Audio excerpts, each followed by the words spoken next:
আমার কে রে? জীবন আর আমি তোর বাচ্চা তোর নাম কি? তানিশা শানিশা কি? আসাদ্য পাপার নাম কি? ইটিস নীতিশ কি? আসাদ্য আর মামামের নাম? ছোট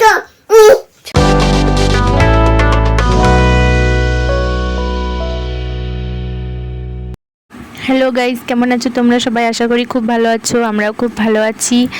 আর এই ব্লগটা জানি অনেক দেরি করে আপলোড করছি, কিন্তু কিছু কাজের জন্য করা হয়নি।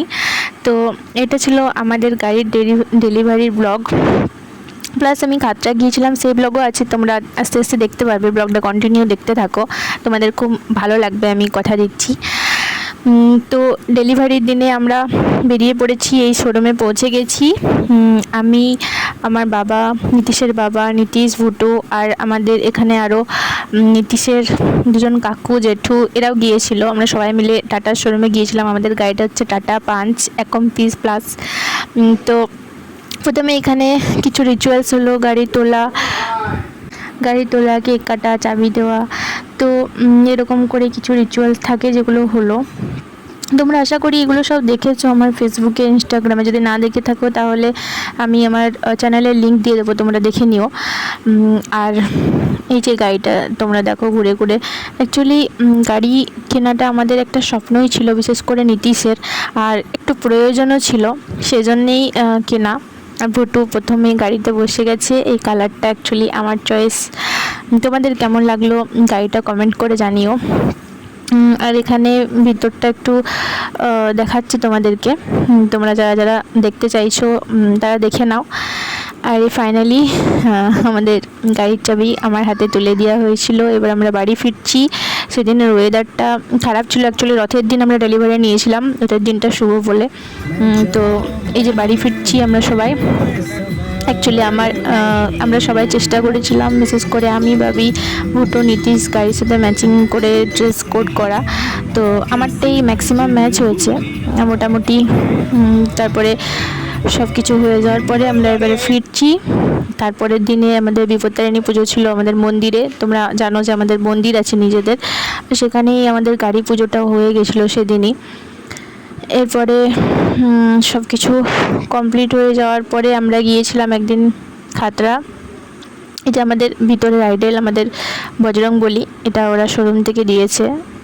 পুজো কমপ্লিট হয়ে গেছে, যে খাতড়া যাচ্ছি। এখানে অ্যাকচুয়ালি কিছু কাজ ছিল, কিন্তু আমি একটা সারপ্রাইজ প্ল্যান করেছিলাম, দাদু দিদার অ্যানিভার্সারি করব। সেটা আমি লকডাউনের সময় একবার করেছিলাম, কেক কাটি, ওরা খুব এনজয় করেছিল বিষয়টা। তো এবারেও তাই করলাম।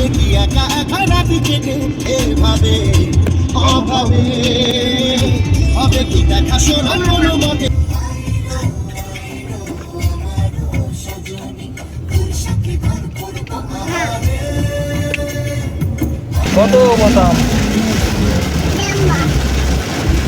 আমার কত জামা। এইখানে ভাবিও আমাদেরকে জয়েন করেছিল।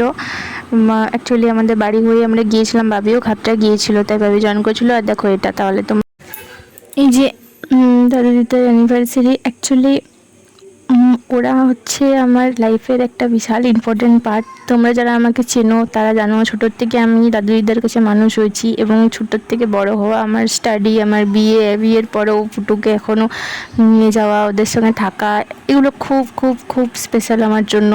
তাই আমি এই দুজনকে একটু যদি হাসি দিতে পারি তো সেটা ক্ষতি কী, বরঞ্চ উল্টে লাভ। ওরা যতদিন বেঁচে থাকে ততদিন ভালো, এবং আমি সবসময় ঠাকুরের কাছে প্রার্থনা করি যে ওরা সুস্থ স্বাভাবিকভাবে সারা জীবন বেঁচে থাকুক, আর এরকমই হাসি খুশি থাকুক। তো যাই হোক, ছোটোখাটো সেলিব্রেশন করে আমরা আবার ধলডাঙ্গা ফিরে যাচ্ছি। এরপরে আবার 1-2 দিন পরে আবার খাতড়া গিয়েছিলাম। আমরা এখন আছি খাতড়ায়। এই যে ভুটু আছে এখানে, আর আমরা খাতড়ায় এসেছি 3-4 দিন হয়ে গেল। এখানে দাদু দিদার অ্যানিভার্সারি সেলিব্রেশন হয়েছে। এরপরে আমরা এখানে এসেছি, আর একদিন পরে আবার চলে যাব। তো এবারে বৃষ্টির জন্য সেরকমভাবে বাইরে বেরোনো হয়নি, অনেক প্ল্যানিং করার পরও। আর এখানে আমার মাসিরা এসেছিল, ভুটো ওদের সাথে এনজয় করেছে। এরপর ওরা চলে গেছে।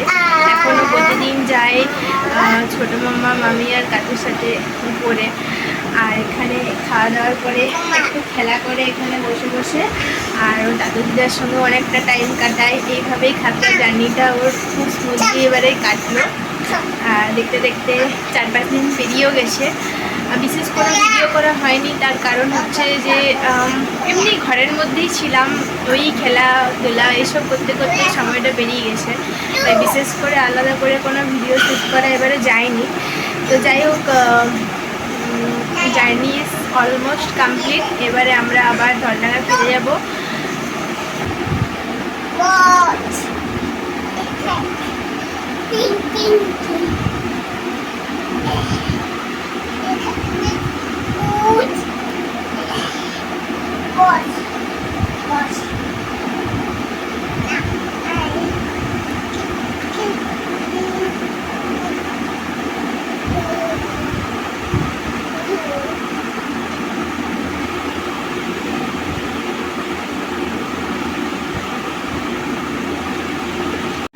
আর এর মধ্যে একদিন ভুটু, আমার 2 মাসি, মামা, আমি সবাই মিলে গিয়েছিলাম খাতড়ায় মেলাতে, আনন্দ মেলাতে।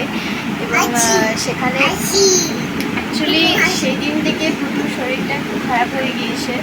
ওর একটু ডিহাইড্রেশন, অম্বলের মতো আর একটু জ্বর হয়ে গিয়েছিলো।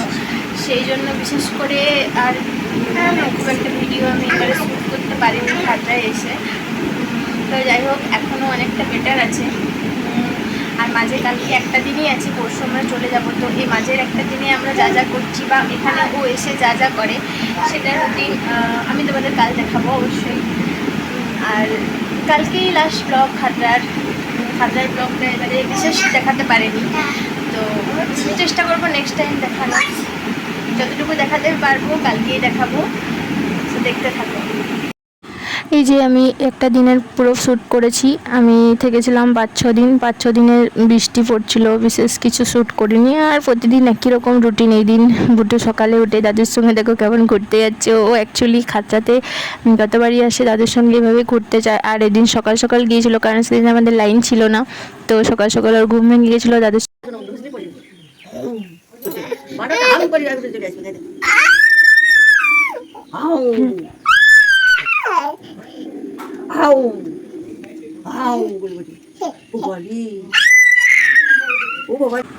দিদার সঙ্গে দাদুর সঙ্গে প্রচুর এনজয় করে। তার সাথে আমার ছোটো মামা, মামি, কাতু থাকে।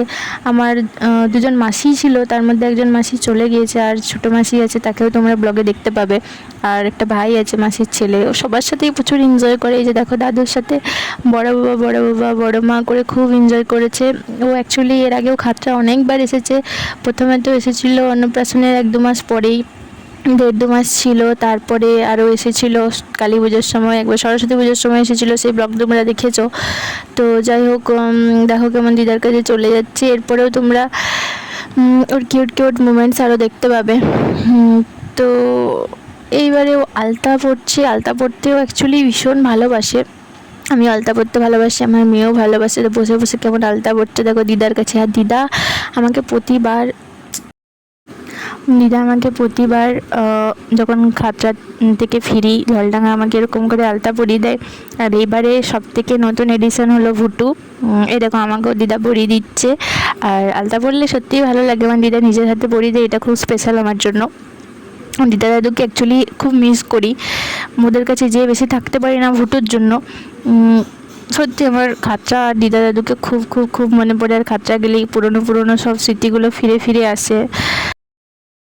এইটা আমার সেই ছোটো মাসি, ওর নাম মুন্না। আর এটা ওর ছেলে। আমরা সবাই একসাথে সন্ধ্যাবেলা এরকম করেই মস্তি করতে করতে সন্ধ্যাগুলো কেটে যেত। এখানে কাতু আছে, আমার ছোটো মামার ছেলে, একটু পরে দেখতে পাবে। কথা বলছিলাম যদি বাঁকুড়া যাস তো যাবি? আমরা বাঁকুড়া যাই কেমন বলতো, সেই রবিবার দিন বিকাল দিকে চলে যাবি বলবরে তুই বাঁকুড়ায় ঘোরাবি না। এ আমি কে রে? আমি কে রে? আমি কে? আমি কে বলি? আমি কে? কে আমি কে বলি? ভিডিও অন করলে আমি কে? কি বললি? আমি কে? আমি কে বলি? এই যে এখানে ও কাটের সাথে এনজয় করছে। আর এই মাঝে আমরা একদিন মেলায় গিয়েছিলাম, সেখানে কোনো ভিডিও করা হয়নি, সেখানে ও কয়েকটা জিনিস আমার মাসি মামা ওকে দিয়ে এসেছে, তো তোমরা দেখো। এবার ফিরছি ধলডাঙ্গা, দাদু গিয়েছিল আমার সাথে, দাদু ডাক্তার দেখাবার ছিল বাঁকুড়ায়, একসাথেই ফিরছিলাম। তো এই ব্লগটা এখানে শেষ করছি। যদি ব্লগটা ভালো লেগে থাকে লাইক শেয়ার কমেন্ট সাবস্ক্রাইব করে দিও। আর দেখা হচ্ছে আবার খুব তাড়াতাড়ি নতুন একটা ব্লগে। সবাই খুব ভালো থেকো, টেক কেয়ার, বাই বাই।